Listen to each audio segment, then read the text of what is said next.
Assalamualaikum, berjumpa lagi di my YouTube channel Aprilia Barb Hawatina. Jangan lupa tekan tombol subscribe, nyalakan lonceng agar video semakin berkembang. Kali ini anak-anak, saya akan membahas tentang pengertian gagasan pokok atau gagasan utama, juga bisa disebut dengan ide pokok. Nah, itu apa sih pengertian dari gagasan pokok ini? Gagasan pokok adalah ide atau hasil pemikiran utama dalam sebuah paragraf. Karena paragraf adalah kumpulan dari banyak kalimat, maka setiap paragraf pasti memiliki gagasan pokok dan gagasan pendukung. Baik gagasan pokok atau gagasan pendukung sama-sama disajikan dalam bentuk kalimat. Kalimat yang mengandung gagasan pokok disebut sebagai kalimat utama, sedangkan kalimat yang mengandung gagasan pendukung disebut sebagai kalimat penjelas.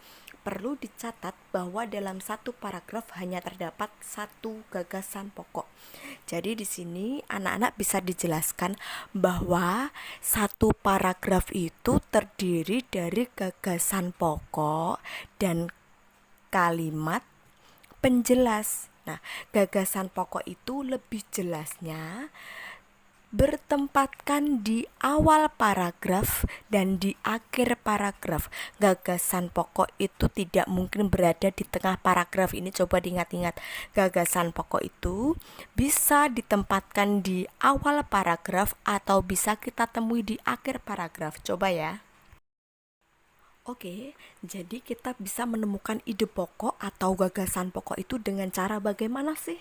Nah, yang pertama, kita harus membaca seluruh paragraf dengan cermat. Kita harus membaca bacaan itu dengan teliti, jangan tergesa-gesa. Berikutnya, cermati kalimat pertama hingga akhir.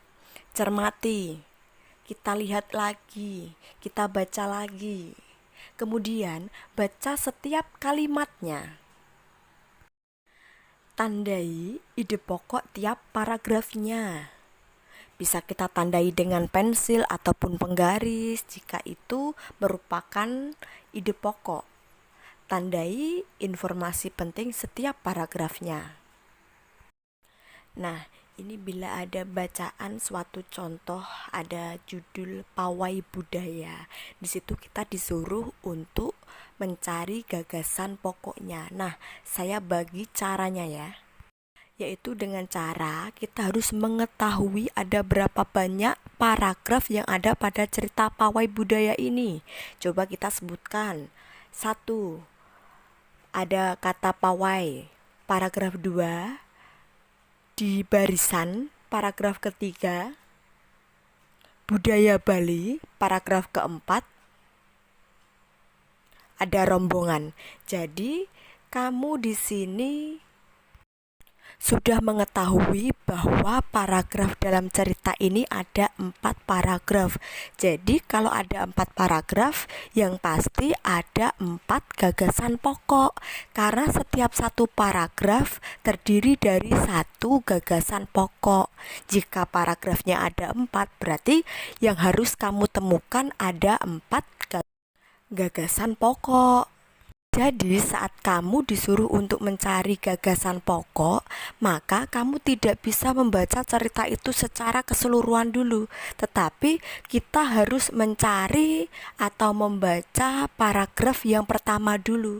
Kita harus membaca paragraf ke-1 dulu, baru kita temukan gagasan pokoknya. Coba ya, sekarang kita bahas secara jelas. Kita cari gagasan pokok pada paragraf pertama. Paragraf pertama, pawai budaya sangat menarik bagi warga kampung Babakan. Pawai ini selalu menampilkan keragaman budaya Indonesia. Udin dan teman-teman tidak pernah bosan menanti rombongan pawai lewat.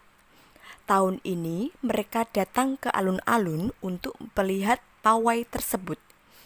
Kakek Udin pun terlihat sabar menanti. Terdengar suara gendang yang menandakan rombongan pawai semakin dekat. Jadi, dalam paragraf pertama ini, manakah gagasan pokoknya? Ayo, coba kamu ikut berpikir manakah gagasan pokoknya.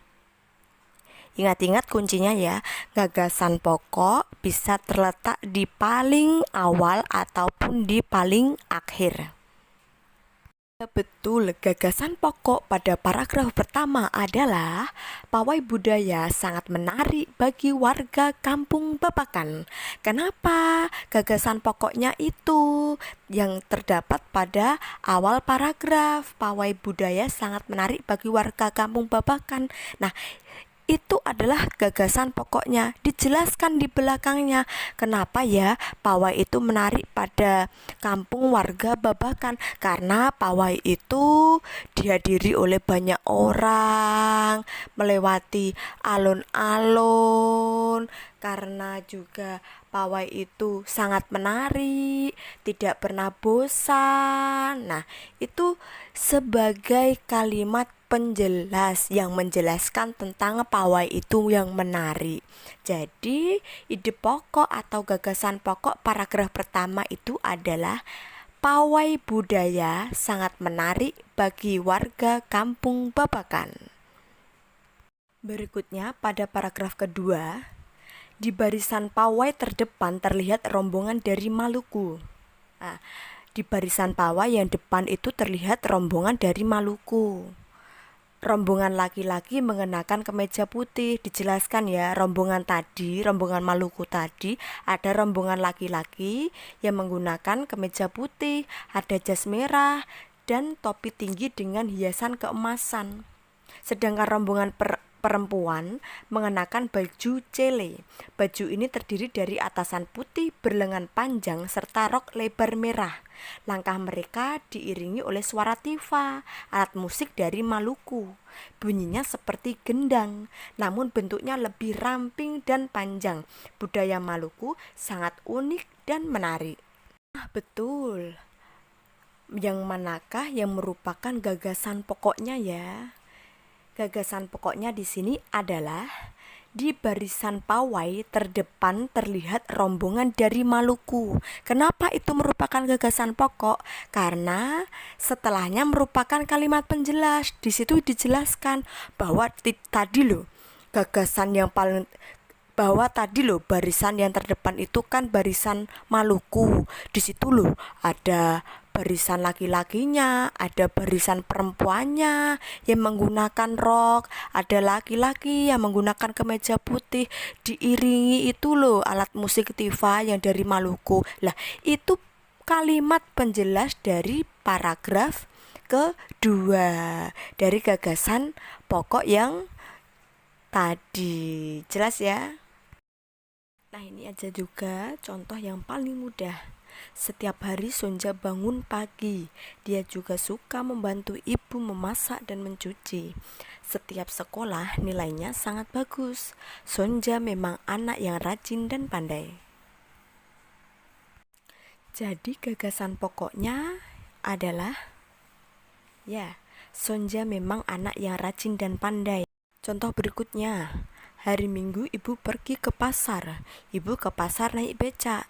Di sana ibu membeli bahan pokok sehari-hari. Di sana ibu banyak menawar harga saat membeli barang. Ibu pun merasa senang karena bisa hemat uang.